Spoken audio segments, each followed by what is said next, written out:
Rádio Rio de Janeiro, a emissora da Fraternidade, passa a apresentar Luz na Penumbra, programa que leva ao seu coração a mensagem da doutrina espírita.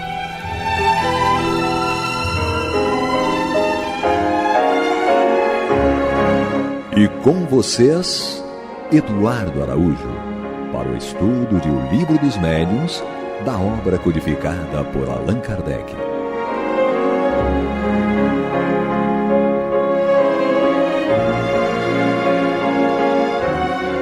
Olá, prezados amigos da Rádio Rio de Janeiro, sejam todos muito bem-vindos. Está entrando no ar o programa Luz na Penumbra, com o estudo do Livro dos Médiuns de Allan Kardec, comigo, Eduardo Araújo, com ele, Paulo Renato. Nosso Senhor Jesus Cristo nos abençoe. Maria de Fátima Miranda. Que Jesus nos conduza. Que disse que vai fugir para tomar café. Eu acho que ela vai ficar lá fora tomando café, ó. Agora eu já entreguei. Pode demorar não, hein? Tem que voltar rápido, hein? Olha lá, senão a gente desconta do salário, né? Então, os bônus horas. E, enquanto Miranda vai lá fora resolver assuntos muito importantes, nós vamos aqui seguir eu e Paulo Renato no capítulo 10, Natureza das Comunicações. Então pegue aí seu Livro dos Médiuns, capítulo 10, Natureza das Comunicações, item 133. Vamos começar então. Kardec diz o seguinte: dissemos que todo efeito que revela na sua causalidade um ato de livre vontade demonstra por isso mesmo uma causa inteligente, por mais insignificante que seja essa ação. Assim, um simples movimento de mesa que responda ao nosso pensamento ou manifeste caráter intencional pode ser considerado uma manifestação inteligente. Se o resultado se limitasse a isso, só despertaria em nós interesse muito secundário.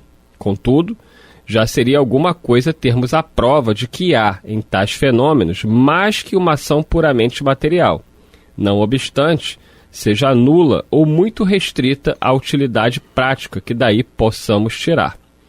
A gente lembra também a questão lá das comunicações das irmãs Fox, né? Que eram só aquelas pancadas, mas por si só já demonstravam uma inteligência. Por mais que muitas pessoas até lidaram com isso como brincadeira, de fazer perguntas, se é homem dá uma pancada, se a mulher dá duas, já demonstra que há uma inteligência ali interagindo, né? Isso aqui é importante considerar, né? Kardec realmente era muito racional, né? Ele fez as investigações e verificou que nem todos os fenômenos eram simplesmente fenômenos físicos, provenientes, por exemplo, de ações do magnetismo, dentro dos fenômenos naturais, das leis da natureza, mas ele observou que outros tantos fenômenos eram provenientes, eram executados por inteligências. Embora ele não as visse, mas o fenômeno em si respondia com caráter inteligente e independente. Isso é importante considerar, porque, como você lembrou, as irmãs Fox faziam pergunta e a resposta não estava com ela. Ela não induzia a resposta. Então a resposta mostra muito bem o caráter independente. E os grandes pesquisadores circunstanciaram os fenômenos, o estudo desses fenômenos, justamente isso, assim, para provar a sua independência, não induzindo a resposta. É interessante. E aí, continuando, Kardec diz: o quadro muda completamente de aspecto quando essa inteligência se desenvolve, permitindo troca regular e contínua de ideias. Já não se trata de simples manifestações inteligentes, mas de verdadeiras comunicações. Os meios de que hoje dispomos permitem que se obtenham comunicações tão extensas, tão explícitas e tão rápidas como as que mantemos com os homens. E aí foi o grande avanço com o decorrer do tempo, porque no início os espíritos queriam mais despertar a atenção, né? O fenômeno físico despertava a atenção, as mesas que giravam, se moviam, erguiam-se e por vezes desciam lentamente, né? Contrariando aí as leis físicas conhecidas. Às vezes desciam abruptamente, iam para um lado, iam para o outro. Então naquele momento era para demonstrar que havia sim algo que ia além das questões materiais ali. Depois as comunicações foram evoluindo, né? Primeiro com as pancadas, que era muito lento, que era muito difícil, depois com o auxílio da prancheta, né? E aí a coisa foi evoluindo até chegar onde Kardec encontrou um meio muito eficaz, né, para fazer o trabalho que ele tinha, que era a psicografia. É justamente interessante. Mas foi um longo caminho, né, Paulo Renato? Não demorou. É um longo caminho. E que foi construído pelos benfeitores espirituais. Né? Às vezes a pessoa pode questionar, mas por que não foi direto para o médium? Né? Porque a história mostra os próprios profetas, muitos deles, nessa relação direta com os espíritos, que muitas vezes é nominado como Deus. Mas o programa ali estabelecido era outro, era preciso que aquelas informações fossem registradas em livros de uma forma, em livros de caráter, digamos, científico, filosófico, de uma forma que a racionalidade da época pudesse entender na sua generalidade. Os homens, os pensadores da época pudessem entender que aquilo não era, que aqueles registros não eram tão somente objeto de fraude, resultado de fraude, brincadeiras ou coisa que o valha. Mas eram realmente meios de se comunicar, né? Como a gente tem o telégrafo, o telefone, e a comunicação aqui não é só a questão de se fazer presente, porque Kardec ele faz uma distinção bem acentuada aqui. Ele fala, troca de ideias, já não há então simples manifestações inteligentes, mas verdadeiras comunicações. Quer dizer, ele coloca as comunicações como o seu fundamento a troca de ideias. É aquele diálogo realmente em que há questionamentos, há respostas, né, e de uma certa extensão, né, em termos de cultura, de saber, e uma extensão também no próprio diálogo. Não é mais aquela coisa de A, B, C, D, realmente é uma conversa que às vezes durava um certo tempo. Né? Mas foi necessário, né, todo esse processo até para mostrar a independência da inteligência que se comunicava. Né? Se já tivesse começo, muitas pessoas questionam por que não começou logo pela psicografia? Porque iria gerar uma dificuldade de, num primeiro momento, você diferenciar o que era o médium que estava ali segurando aquele lápis e do que era o espírito. Como já foi feito todo um processo anterior, Kardec já tinha segurança da independência da inteligência espiritual que se comunicava. E isso se confirmou mais facilmente depois com a psicografia, porque a maioria dos médiuns que Kardec utilizava demonstravam nas respostas conhecimentos que eles não tinham. E eram todos jovens. E médiuns jovens também. Grande maioria deles. Respondendo a questões de alta complexidade, né, que não teriam como elas fazerem, sem contar que ele tinha um grupo de controle, né, que ele estabelecia as perguntas para essas médiuns independentes umas das outras, obtinha respostas independentes, além das outras comunicações que chegavam de toda a parte do mundo. Dá para ter uma certa ideia do que seja esse conteúdo, digamos, de valor, pelo Livro dos Espíritos. A diversidade de temas, as respostas com a profundidade muito grande, que realmente à época era digamos assim, difícil encontrar alguém com tamanho cabedal de cultura, especialmente naquelas meninas de 13 a 16, 17 anos. Então, o que chamou a atenção de Allan Kardec foi justamente essas comunicações, a profundeza delas e a rapidez com que as respostas eram dadas, com que as respostas às perguntas de profundidade filosófica, biológica, etc., social, eram dadas, porque ele não fazia pergunta, a pessoa levava para casa e respondia 2, 3 dias depois, não. Era a resposta na hora, ali, imediato. Né? À medida que vinha a pergunta, os espíritos davam a resposta. E claro, Kardec diz até que, inclusive, essas comunicações se deram no campo mental, porque muitas perguntas ele fez pelo pensamento, não verbalizou. Então é interessante quando, eu acho interessante quando ele usa essa expressão comunicação, que sai realmente daquele monossílabo. É um verdadeiro diálogo, como dizia ele.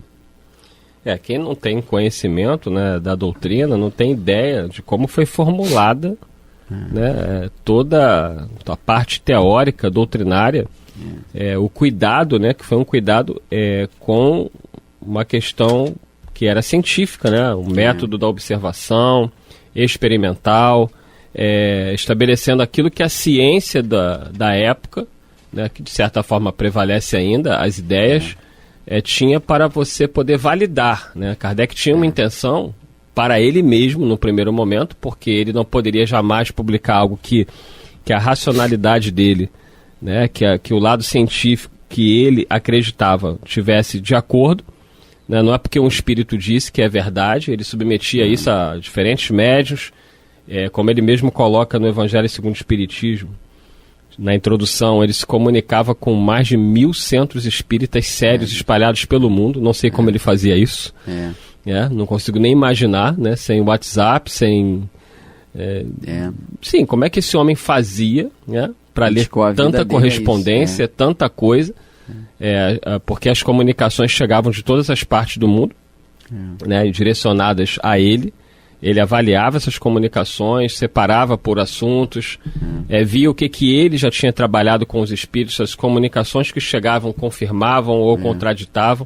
Quer dizer, foi um trabalho que nós não temos como medir. Não há como medir somente um espírito de uma condição hierárquica muito alta, para conseguir realizar o trabalho que Allan Kardec fez. Tanto é que os próprios espíritos chamavam ele de mestre. Você vê que é o poder de síntese, de bom aproveitamento do tempo, né? Ele regulava o tempo, administrava o tempo com muita maestria e tinha realmente esse poder de síntese, de análise e de conclusão, né? Mas chegou um tempo realmente que ele ficou um tanto quanto sobrecarregado, não dava para responder a todo mundo que ele desejava, e ele lançou a Revista Espírita. Sugerido pelos próprios espíritos, né? Jornal de Estudos Parapsicológicos. Mas ele teve a mesma dificuldade que Paulo de Tarso, que não conseguia, fundava as igrejas, mas não conseguia ter o contato com todas como ele gostaria. Então, as epístolas surgiram, no caso de Kardec, aí veio a Revista Espírita. Mas quem queira conhecer melhor essa obra, a obra básica, é interessante estudar a introdução do Livro dos Espíritos, porque ele coloca aqui introdução ao estudo da doutrina espírita.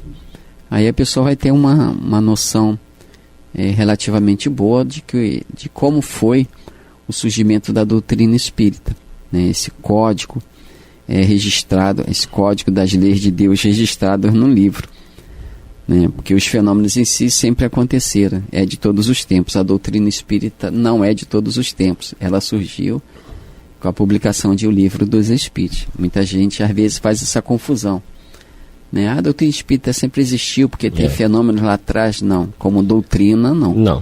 Como fenômeno sim.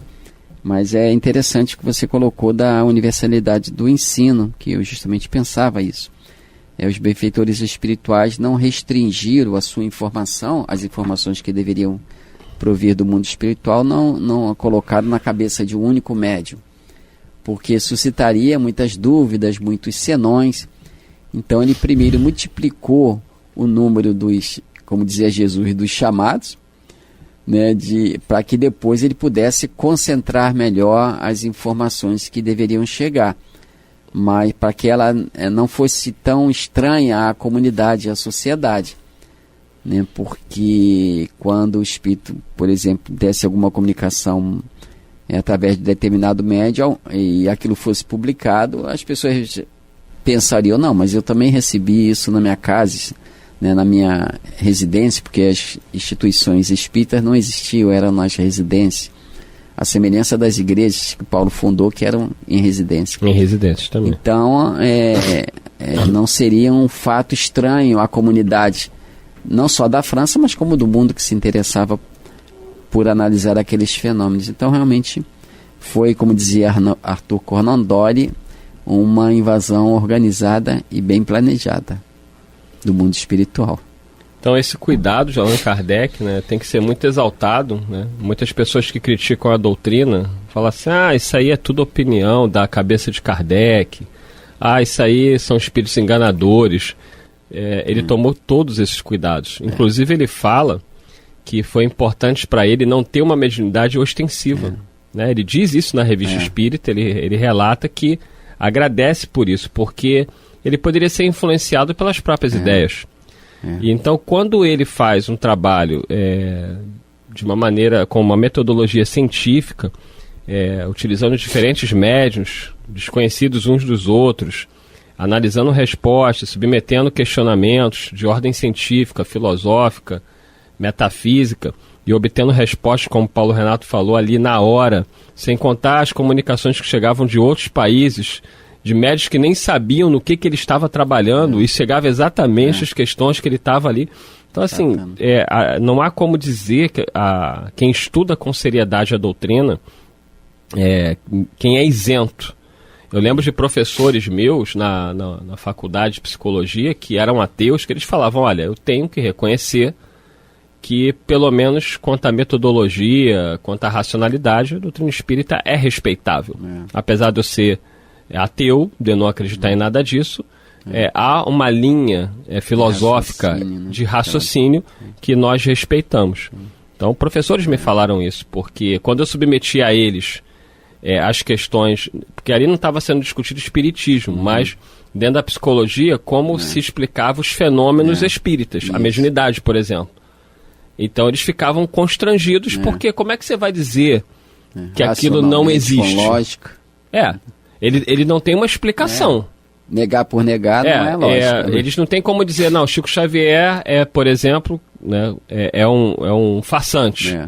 Eles não podem afirmar isso. Mas também não tem como explicar as comunicações que o Chico recebia. É interessante ressaltar também que isso ainda está dentro da natureza das comunicações, que Kardec não fez o trabalho sozinho. Inicialmente sim, mas depois ele contou com um grupo de pesquisadores, cientistas, de homens da alta sociedade que frequentavam a Sociedade de Paris. Quem puder estudar vai verificar isso. Que as comunicações que chegavam pela Sociedade Parisense de Estudos Espíritas, que poderíamos dizer que foi o primeiro centro espírita fundado, aquelas comunicações eram analisadas por um grupo de pessoas sérias, responsáveis e com inclusive destaque social e destaque nas suas áreas de atuação, nas suas áreas profissionais. O próprio Camille Flammarion, que era astrônomo, uma pessoa famosa, conceituada. Então isso tudo a gente está falando isso tudo para mostrar, para argumentar que essas comunicações, elas não são fruto, como você falou, da ideia de Kardec, nem fraude, embora Kardec tenha considerado a possibilidade das fraudes e colocou aqui, inclusive no próprio Livro dos Médiuns, mostrando que ele não era nenhum ingênuo, acreditando em absoluto que todos os fenômenos eram verdadeiros. Todos os fenômenos produzidos que chegavam através dos diversos médios eram verdadeiros. Ele tinha os médios de confiança dele e os outros ele considerava aquilo que chegava através de tais médios, e o próprio comportamento moral do médio, isso também entrava aí na análise de Allan Kardec. Lembrando também que ele próprio, no início quando ele toma contato, ele não acreditava, né? Quando os amigos começaram a conversar com ele sobre os tais fenômenos, né, das mesas girantes, ele não levou muito a sério no primeiro momento, né? Teve um amigo lá que ele considerava, mas ele sabia que ele era um pouco exaltado nas ideias, então ele falou, isso deve ser da cabeça dele, deve ser uma interpretação equivocada. Mas quando um outro amigo, que era um homem mais sério, funcionário público, funcionário público, igual o Paulo Renato, aí ele falou, não, fulano, né, fulano é um cara mais sério, né? Se ele tá falando a mesma coisa, deve ter alguma questão. Aí ele foi... Sem empolgação do primeiro, sem empolgação, né? Que ele não gostava muito dessa exaltação. E Kardec era um homem muito sério nos estudos que ele fazia. Então ele decide observar o fenômeno. E ele, observando o fenômeno, ele foi no intuito de, não de desmascarar nada, mas de verificar que ali havia algum engano das pessoas, né? Que deveria ser alguma magnética, né? Deveria ser alguma questão ligada ao magnetismo, né? quando falou das mesas girantes, ele falou, tudo no universo gira, então deve ser algum fenômeno magnético desconhecido. Então ele não foi em hipótese nenhuma com ideia preconcebida. Ele foi para observar mesmo e com um pensamento de que havia uma explicação de ordem natural, científica, para os fenômenos que estavam sendo ditos. Mas aí, uma vez observando, ele viu que realmente tinha alguma coisa que ia muito além daquilo que ele poderia imaginar. Quer dizer, aí ele conduziu o raciocínio dele por uma outra estrada, né? E o interesse propriamente do estudo material ficou secundário. Tanto é que ele diz que no estudo do espiritismo a questão dos espíritos é secundária e consecutiva. Não é o ponto principal, né, os fenômenos em si, mas a teoria, né, os ensinos que foram trazidos e registrados nas obras básicas. Então, realmente, Allan Kardec deve e merece ser estudado e ter reconhecido o seu imenso trabalho. Trabalho esse que nós não temos noção realmente do tempo que foi consumido, nem do desgaste físico que ele foi, pelas circunstâncias que ele foi levado a ter, né? Teve um desgaste físico muito grande, porque inicialmente estava tudo concentrado nele, todos os estudos, as análises, e assim também tinha que ser.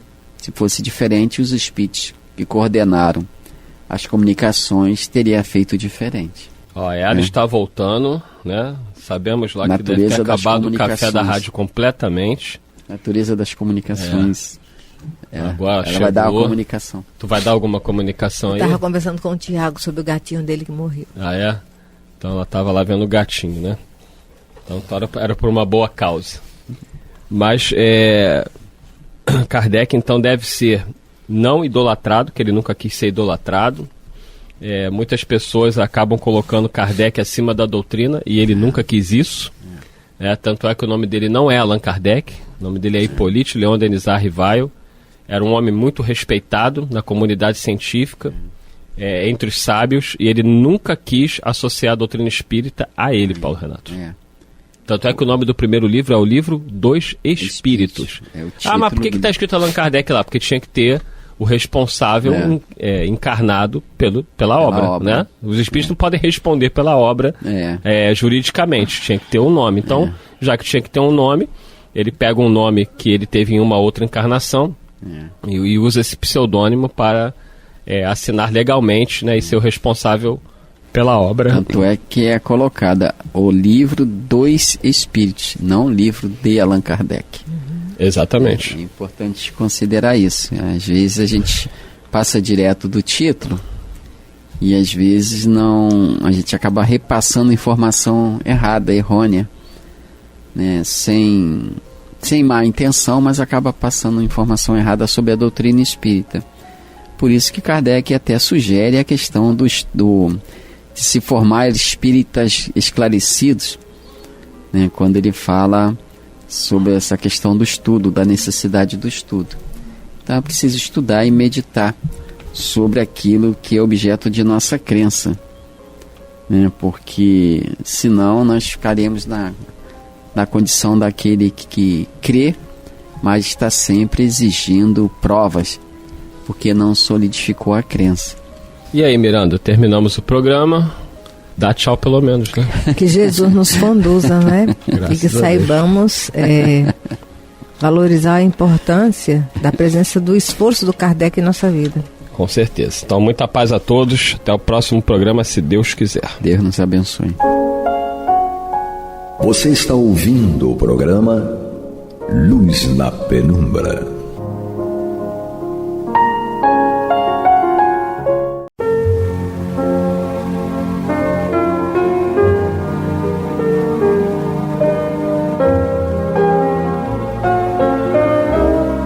A Rádio Rio de Janeiro está levando ao seu lar e ao seu coração a mensagem consoladora da doutrina espírita, através do programa Luz na Penumbra. E agora com vocês, Amaury Santos e Astênio Oliveira, para comentar os textos da Revista Espírita de Allan Kardec no período de 1858 a 1868. Olá, amigos, irmãos, estamos aqui para estudarmos e analisarmos a Revista Espírita de 1858 a 1868. Eu, Amaury Santos e Astênio Evangelista de Oliveira. Lembrando aos ouvintes para participarem do Clube da Fraternidade, 3386-1422. 3386-1422. Astênio, agora nós vamos dar continuidade, né? Dar continuidade. Nós começamos no nosso programa anterior estudar a Revista Espírita de dezembro de 1858 e estamos estudando sobre as aparições logo no início da revista de dezembro de 1858.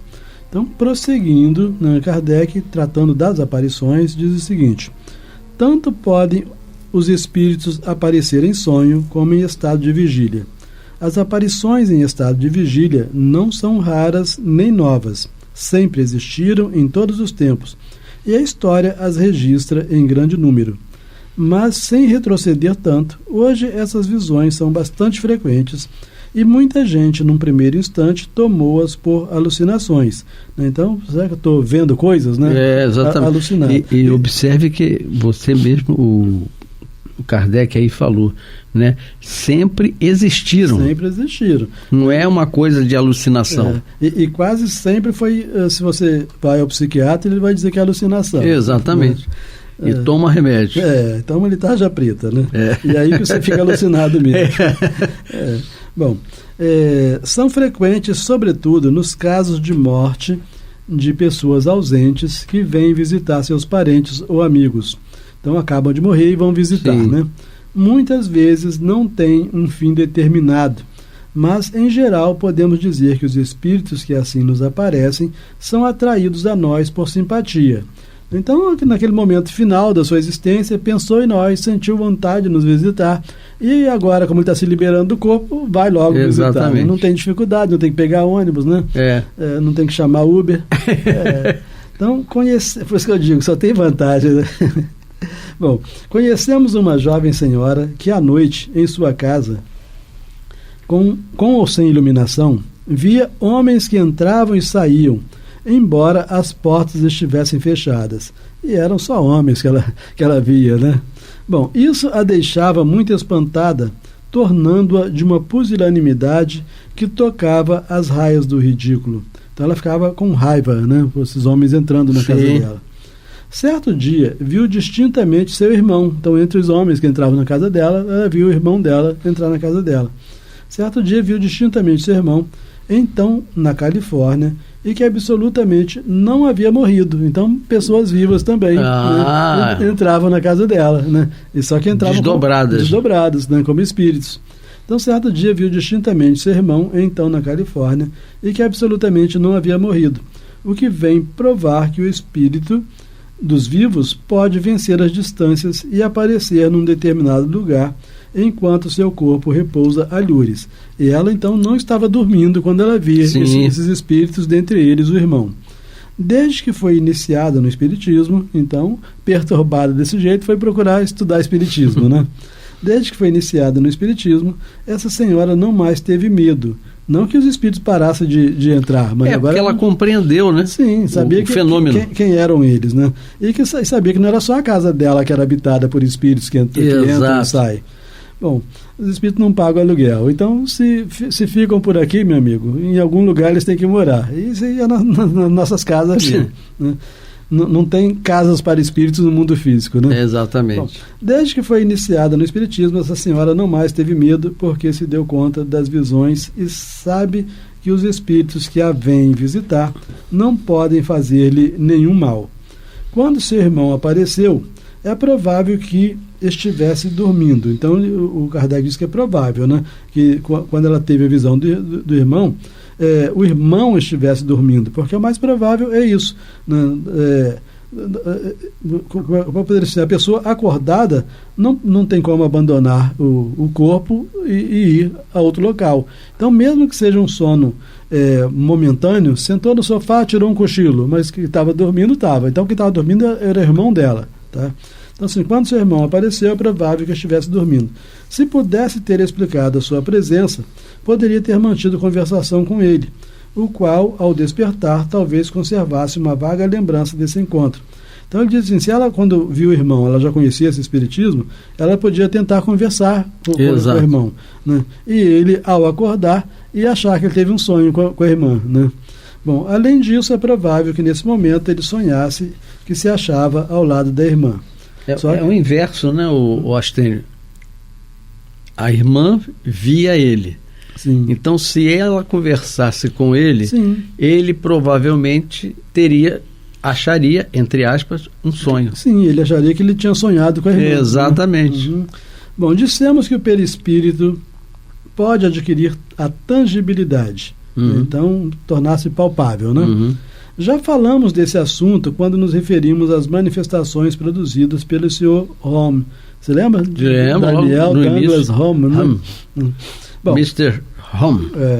Então dissemos que o perispírito pode adquirir a tangibilidade, já falamos desse assunto quando nos referimos às manifestações produzidas pelo Sr. Home. Sabemos que por diversas vezes fez aparecessem mãos que se podia apalpar como se fossem vivas, mas que repentinamente se desvaneciam como uma sombra. Não se tinham visto, porém, ainda corpos inteiros sob essa forma tangível, embora esse fato não seja impossível. Só que até aquele momento só se via parte dos corpos, né? Era muito comum pesquisadores da época aproveitarem aquele momento da materialização de uma mão, por exemplo, para pedir ao espírito que enfiasse a mão num pote com cera, né, de modo a deixarem, né, a marca, né, daquela mão, né? Bom, numa família do conhecimento íntimo de um de nossos assinantes, um espírito se vinculou à filha do dono da casa, menina de seus 10 ou 11 anos, sob a forma de um belo garoto da mesma idade. Então, um espírito, que automaticamente não era uma criança, fazia-se mostrar, né, fazia-se ver como uma criança, né?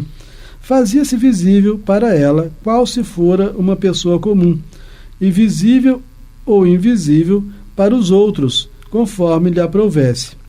Prestava-lhe toda sorte de bons serviços. Era um ajudante, eu queria ter um espírito desse. Né? Toda sorte de bons serviços.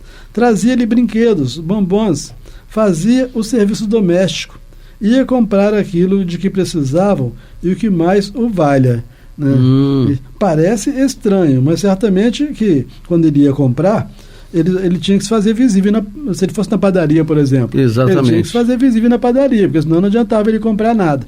E tinha que ter dinheiro, mas obviamente que o dinheiro ele levava da casa, né? Exatamente. Né, onde ele estava.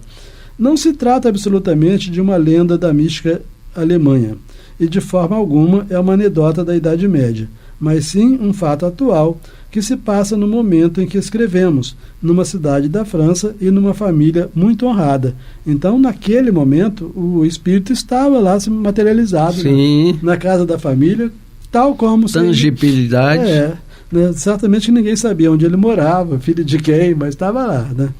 Bom, fizemos até mesmo estudos bastante interessantes sobre esse fato, os quais nos fornecem as mais estranhas e inesperadas revelações.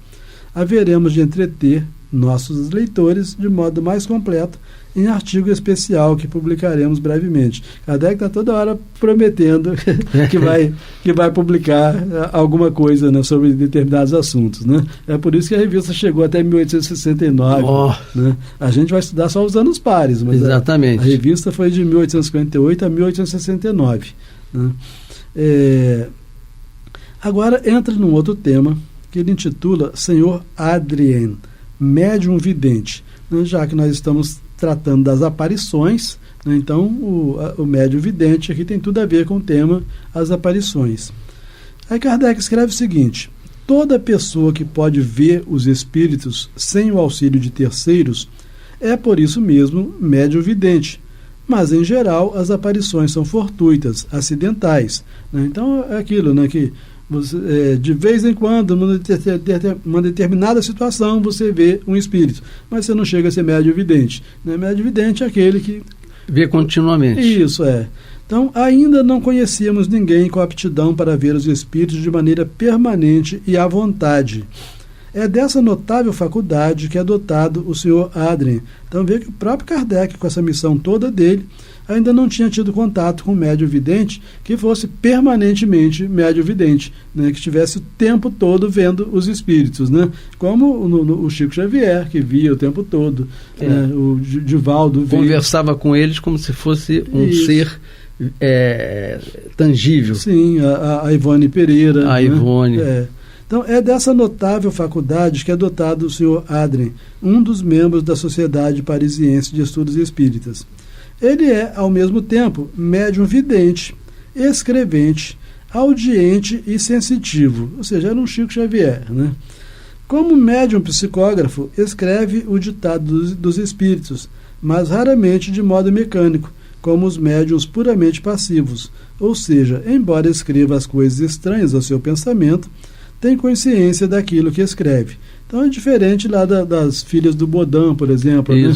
Que podia estar conversando com outras pessoas e psicografando. Então, no caso dele aqui, ele tinha consciência do que o espírito estava indicando para ele escrever, né? Como médium audiente, escuta as vozes ocultas que lhe falam. Temos na sociedade 2 outros médiuns que gozam dessa última faculdade no mais alto grau, de ouvir os espíritos, né? São simultaneamente ótimos médiuns escreventes. Esses que só ouvem são também psicógrafos. Então são simultaneamente ótimos médiuns escreventes. Enfim, como médium sensitivo, sente o contato dos espíritos e a presença que exercem sobre ele. Chega mesmo a sentir comoções elétricas muito violentas que se comunicam às pessoas presentes. Quando magnetiza alguém, pode, à vontade e desde que se faça necessária a saúde, produzir-lhe a descarga de uma pilha voltaica. Então, quando ele estava dando passe, né, ele podia, a pessoa sentir choques. Descarregava energia. Isso é.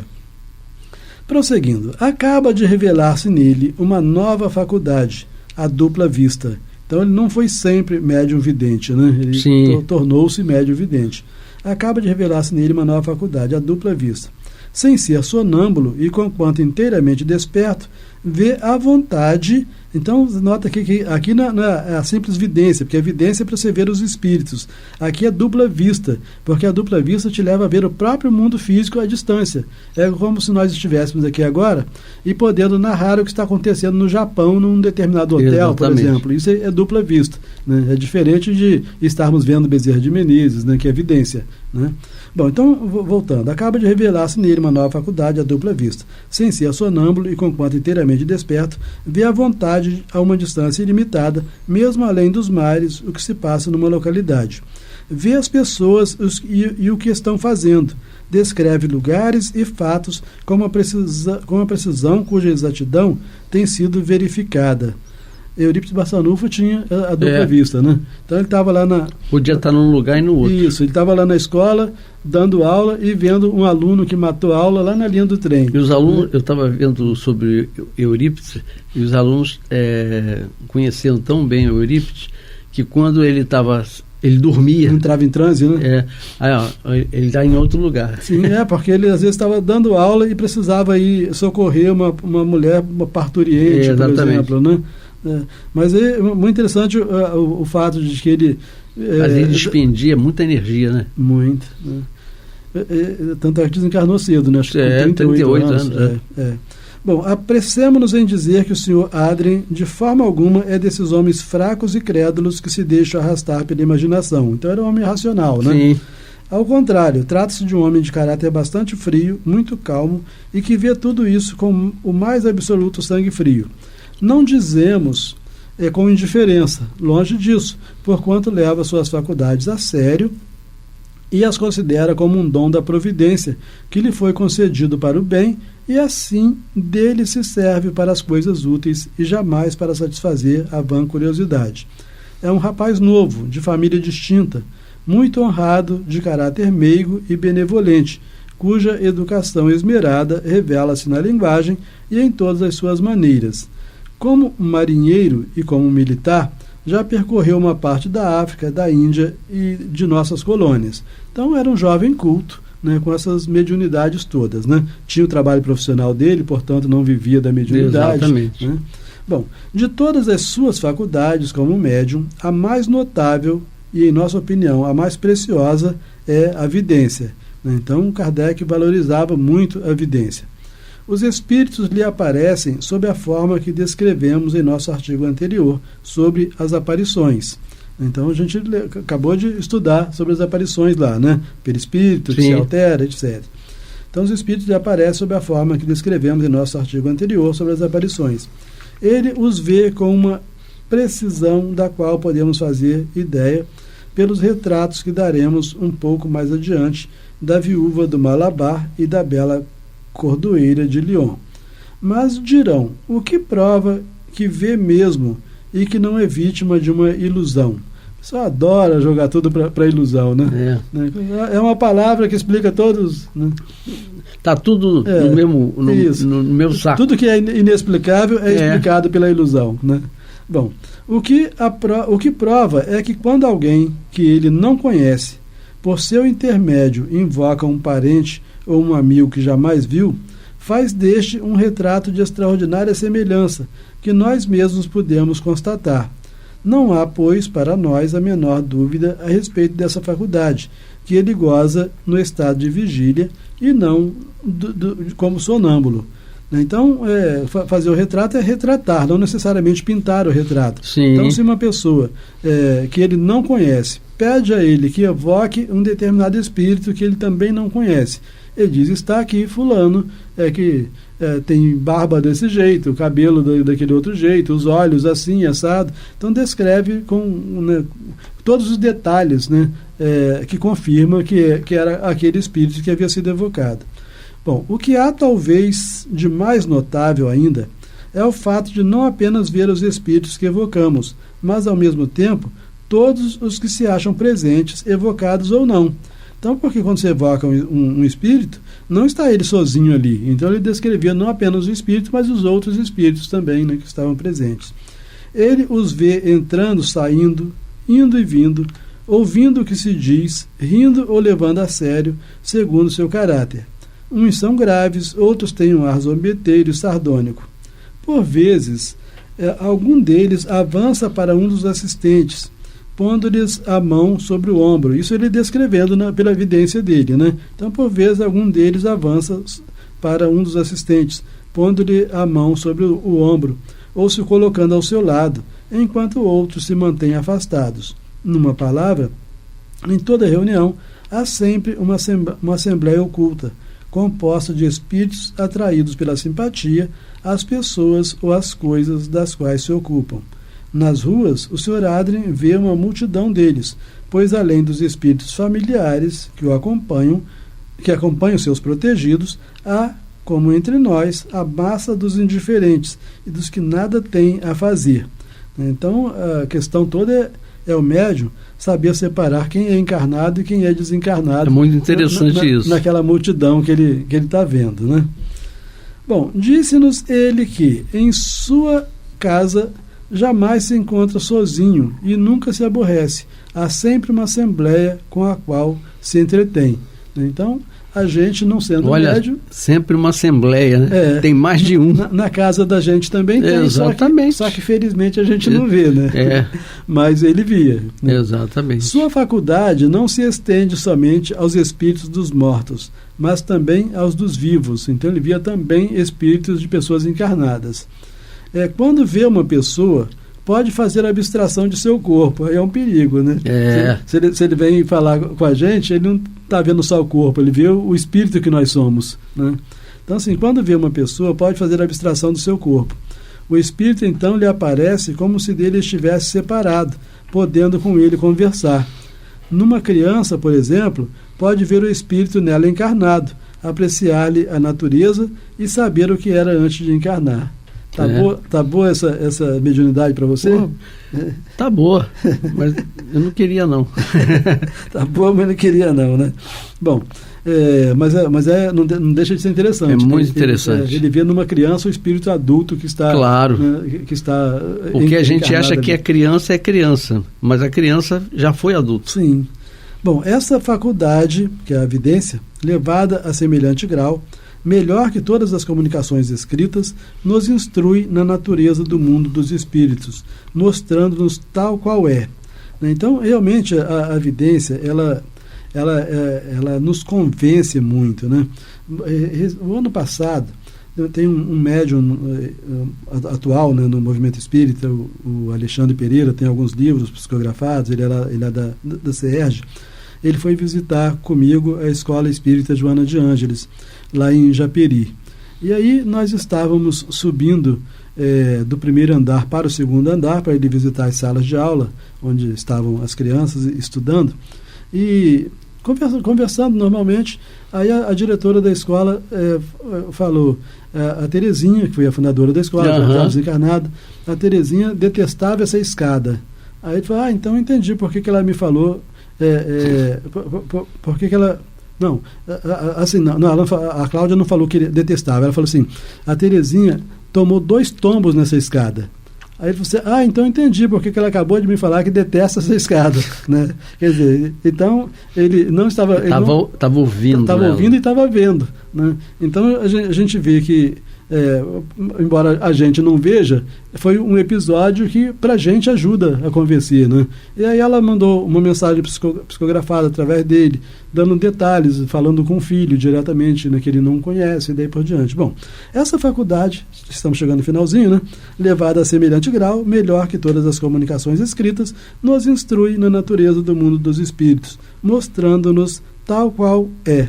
E se não o vemos com os olhos do corpo, a descrição que dele nos dá faz com que o vejamos pelo pensamento. Então, quando o Kardec, que não era médium, vidente, ele fala, a gente vê pelo pensamento em razão da descrição que ele está fazendo, né?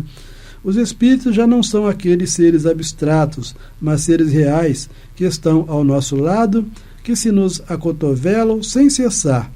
E como agora sabemos que seu contato pode ser material, compreendemos a causa de uma porção de impressões que sentimos sem que delas nos dessemos conta, né? Isso aí acontece muito vulgarmente, né? Sabe, de a gente sentir um toque aqui, um toque ali, aí pensa que foi algum inseto, né? Sabe? E eram... Então essas provocações de espíritos acontecem muito corriqueiramente, né? Por isso, colocamos o Sr. Adrien no número dos médiuns mais notáveis e na primeira fila dos que nos dão fornecido os mais preciosos elementos para o conhecimento do mundo espírita.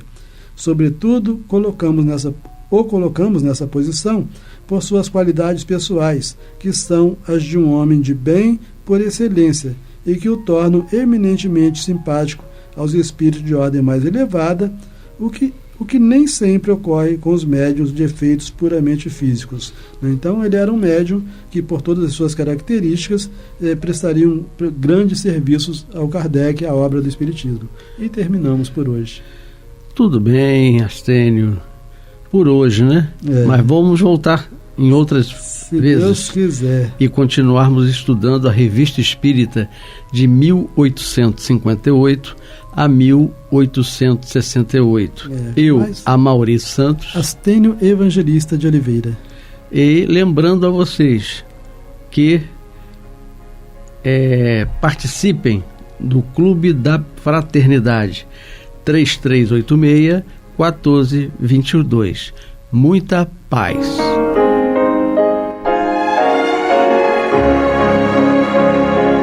E vamos ouvir agora a prece de encerramento de nosso programa, na voz de Geraldo de Aquino. Jesus, dá-nos coragem para a luta, piedade para os insultos e misericórdia para as injustiças e ingratidões. Limpa nossa alma de inveja e ambições mesquinhas, de ódio e de vingança o nosso caminho.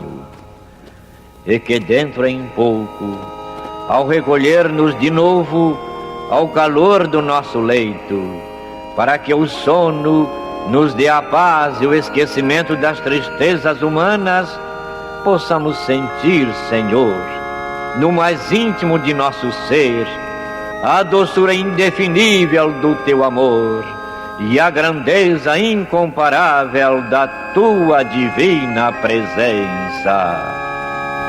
Que assim seja.